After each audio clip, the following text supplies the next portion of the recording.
that ultimately made sense for the long term of what they're trying to do. Here's my thought. I think I'm starting to see something in how they're constructing the roster with this defense, and I want you guys to tell me if you agree or you think I'm crazy. And either one's fine. What I think Osa did really well. First of all, Osa's a great guy. So I hated to see him go because he's just a great guy, and it's good to have. When you work in the building, it's good when you got players in the building that are just good people, right? So it's fun. So I hate that he's gone for that reason. But from a football standpoint, I think what Osa did best was his pass rush. I think as a defensive tackle, I think he was quick. I think he could get into a gap and penetrate. That's where we saw him at his best. Where I saw him have more problems than any other part of his game was in run defense. There were times he got washed out. There were times he got moved. And in a 3-4 defense, specifically for your nose tackle and your defensive tackles, it is imperative that they can hold up at the point of attack because you only have 3 down linemen. And if any of those guys get moved, now your linebackers are washed out, and that's when you have big plays in the run game. The way I think they're constructing this defense is I think they're thinking up front, the most important thing we need are guys that can stop the run. We need it's a Rashan Gary move, right? Rashan Gary isn't a great pass rusher. He's okay as a pass rusher. His best asset is stopping the run. I think what they're doing is saying, I need to have guys up front that I feel really good that can stop the run. And in the pass defense, I'm more concerned about my secondary. Where have they invested their resources in free agency? In the secondary. They want to create a lot of problems for opposing quarterbacks. They want them to be in situations where they can't really read what's going on, and then once they figure it out and try to get the ball out, either the sack has gotten there because it's a coverage sack, or the secondary has an ability to be able to make a play on the ball because the quarterback really didn't know what was going on. They didn't see where everybody was, and then you get a turnover. I think this is all setting up for them and how they want to play football. It's not necessarily about a fit in the scheme. It's about particular skills, and they're looking for those particular skills because they want the front to be strong against the run, and the back end will be the focus when it comes to the pass defense. Well, I'll do you one better. They also want size. And fair. And Osa was the smallest of those 3. I don't think Odighizuwa would have been a bad fit in this scheme. I think Vach made a good point of if that's who's coming off the bench for you, you're feeling pretty okay about what you can do. Now, sure, would you have to deal with some of him not being able to anchor maybe as well as some of the other guys? Yes, but if it's a third down situation, you need him to get up the field, I think he could do that for you. But just body types, I mean, Odighizuwa, 6'2", 280. Solomon Thomas, the other defensive tackle they traded the same day, 6'2", 285. Now, on your roster, you've got Kenny Clark, who's 6'3", 314, Quinnen Williams, 6'3", 303, and the new free agent, Otito Ogbonnia, 6'4", 320. Yep. You got some big dudes up front. So anchor.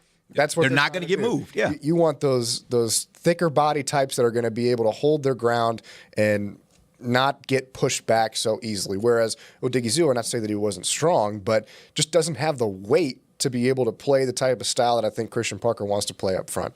Yeah. My only response to that, and I'm not quite disagreeing with you guys, but if I was coordinating, right, I think last year the Cowboys found a way to get those 3 tackles about 30 reps, like per game or whatever, right? You're not going to be in run-down situations the whole game. So if I was calling plays, I'd be like, man, I got a run-down set. Boy, I got a pass-rushing set. And if Osa still gets his 30 plays versus Quinnen's 30 versus Kenny's 30, and they're going to be in nickel 70% of the time, like trying to deal with passing downs. Yeah, I mean, I think there would have been a place for Osa, but is over. You got the third, so they can take that third and get a player that fits Parker's scheme perfectly. But if I was the coach, right, Osa's a guy last year that was top 10 or 12 in pressures from tackle or whatever. I think you could use that somewhere. He may not be the bona fide starter, and if you want to make the argument, well, Vash, why is a non-starter making $20 million? You're overpaying. Well, you're kind of begging the Cowboys to overpaid to fill the roster in free agency with dudes right now. Even if it was a backup edge type guy, you wouldn't mind overpaying. I think this would be the same kind of situation. Is that true, though? Because I think in free agency, one thing we've seen is they said they're going to break the budget. Sure. But I don't think they've been reckless. I think there's some – I'll put it like this. Linebacker still a position they need. Sure. There's some linebacker contracts out there of guys that got signed. Now, maybe they don't think they fit what they want them to be able to do. Right. But there were some guys out there I was like, that seems like a deal the Cowboys could fit in their overall construction. What I'm saying more is the sentiments online that I'm seeing is, hey, if we're in a bidding war to get some other player. Yeah, they don't get right? bidding wars. Yeah. And that other team offered 20 a year. They would say, well, if you want to bust the budget, like you say, pay 21, overpay. So in my mind, if we're willing to overpay in one place, I'll overpay in another place. Because I'm not really trying to be super money smart right now. I'm trying to win. I'm trying to win in the next 3 years. And I think Osa is a player, whether he's coming off the bench or not, he's getting 30 plays per game. I think you could use a guy like that. He's not just going to be on the bench kicking it and chilling. Yeah. He'll just come off and play a different style. I just think there could have been a package where you would use Osa and it works out. Well, we've seen him in previous season where he's been very successful. People, and I'm reading some of the comments here, it's just talking crap, like always. You know, I'm like, if you don't like the comments, get off. Don't watch the show. It's very easy. You have free will, but whatever. The point made Amber mad today. No, because I 15 minutes into the show. it's just annoying when people try to dismiss something that's on film that you can go and watch it. Yeah, this past year, we can all agree that the production wasn't there, and we've seen it in the run defense, like you mentioned, Derek. That is all true. But you cannot dismiss some of the things that he does bring to the game and to the defense, because we've seen it in previous season, especially when he has the right people around him. He's been someone that can even get to the quarterback. So, again, he does have talent. You cannot use last year as a fair comparison or analysis or evaluation, because last year everyone was terrible. Yeah. So, all that to say, I think, based on whatever Christian Parker is wanting to build with his defense, and it's all fair, that's his decision, make it as you will. We'll see what he builds up. But when you want to talk about the gameplay itself, he's the guy that you can get stuff out of him. Sure. You can definitely get his help on the field. And you talk about size, he used to be bigger, and then he slimmed down. That happened years ago now. He started getting more muscle and thinner. Yeah.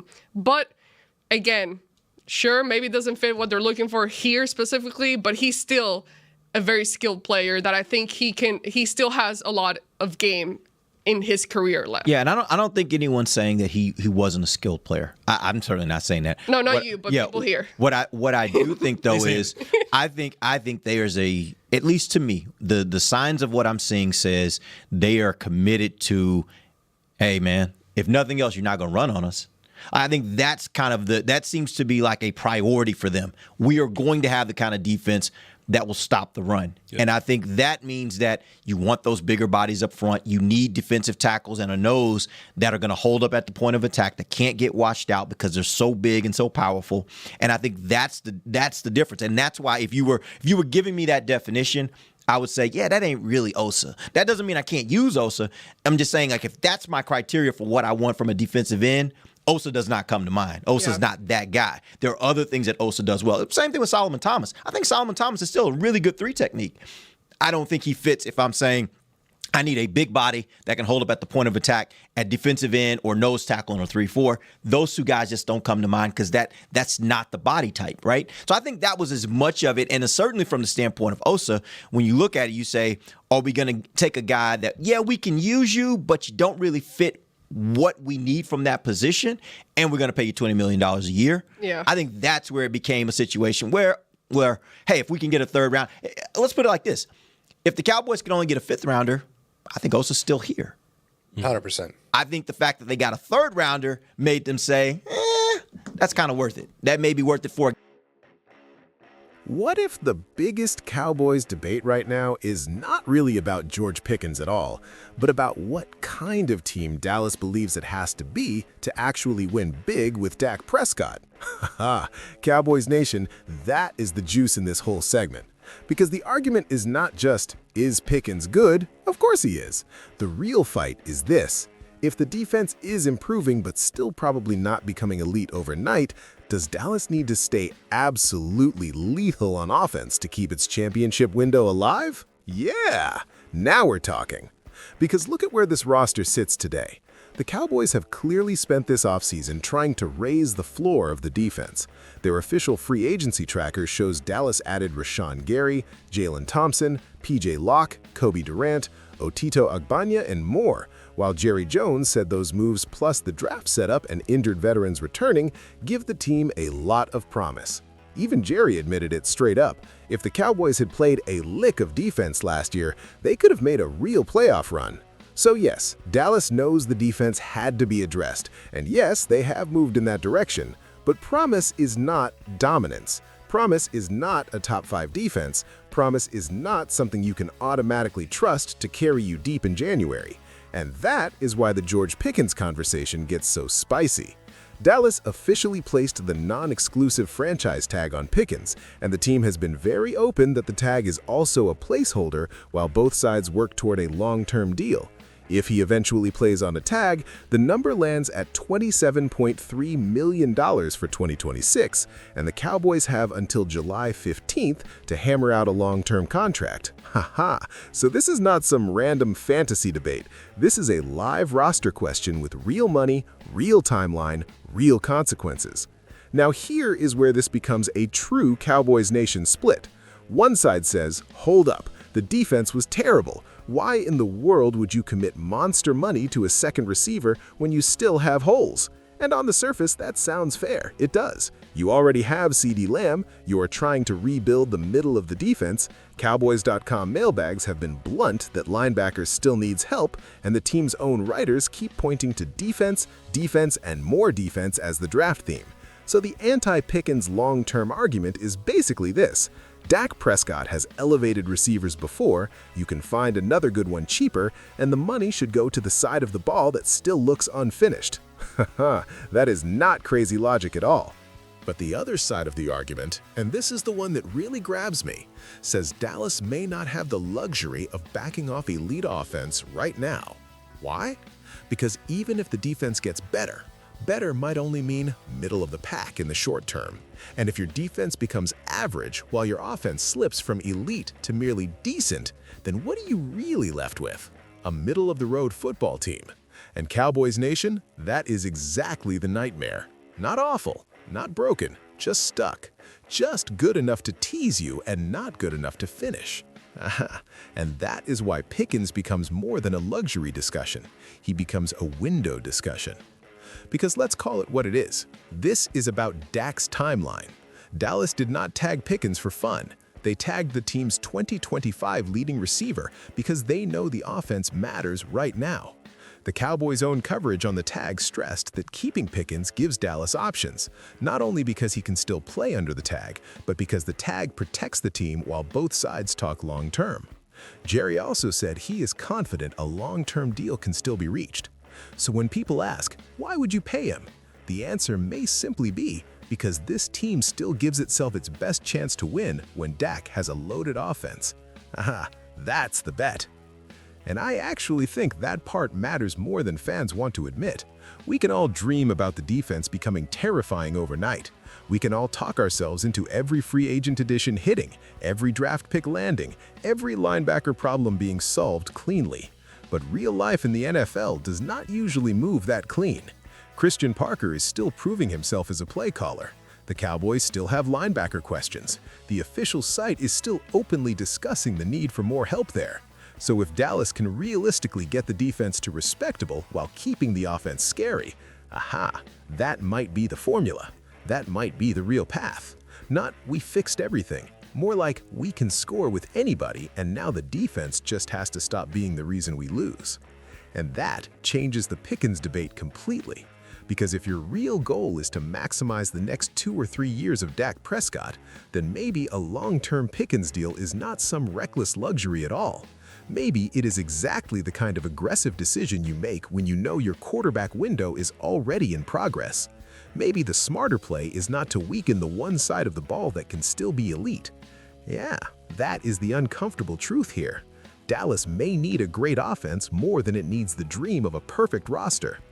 So, where do I land? Right here. If the defense were already elite, I would understand getting cheaper on offense.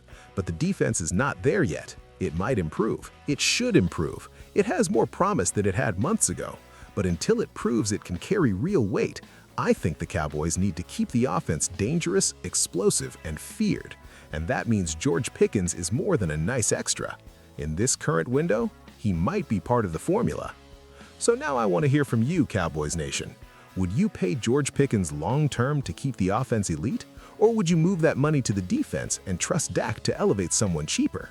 Drop your take in the comments, hit that like button, and subscribe because this is the kind of Cowboys debate that splits the fan base right down the middle.